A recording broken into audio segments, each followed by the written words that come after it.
তুরস্কের পর এবার ইসরায়েলের বিরুদ্ধে আইনি লড়াইয়ে নামার ঘোষণা দিল মিশর।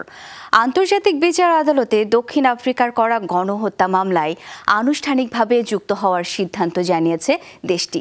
এর মধ্য দিয়ে তেল আবিব কায়রো টানাপোড়েনের বিষয়টি স্পষ্ট হলো বলে মনে করছেন বিশ্লেষকরা। রাফা ক্রসিংয়ের মিশরীয় অংশে শত শত ত্রাণবাহী ট্রাকের সারি, কারণ অপর প্রান্তে গাজার অংশ দখল করে রেখেছে ইসরায়েল। প্রবেশ করতে দিচ্ছে না মানবিক সহায়তা। কেবল তাই নয়, সব চাপ উপেক্ষা করে রাফায় স্থল অভিযানও শুরু করেছে ইসরায়েল। বাড়িয়েছে বিমান হামলা। নিরাপদ নয় গাজার কোনো অংশই। প্রাণ বাঁচাতে এ প্রান্ত থেকে ও প্রান্তে ছুটছে লাখ লাখ মানুষ।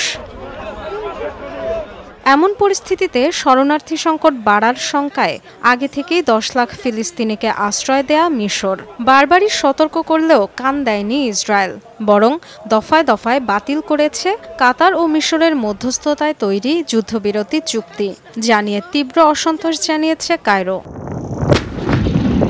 1979 সালে প্রথম আরব দেশ হিসেবে ইসরায়েলকে স্বীকৃতি ও কূটনৈতিক সম্পর্ক স্থাপন করেছিল মিশর। তবে গাজায় চলমান আগ্রাসন ঘিরে টানাপোড়েনের জেরে শেষমেশ তেল আবিবের বিরুদ্ধে সরাসরি অবস্থান নিল দেশটি। আন্তর্জাতিক বিচার আদালত ICJতে ইসরায়েলের বিরুদ্ধে দক্ষিণ আফ্রিকার করা মামলায় আনুষ্ঠানিকভাবে যুক্ত হওয়ার ঘোষণা দিয়েছে কায়রো।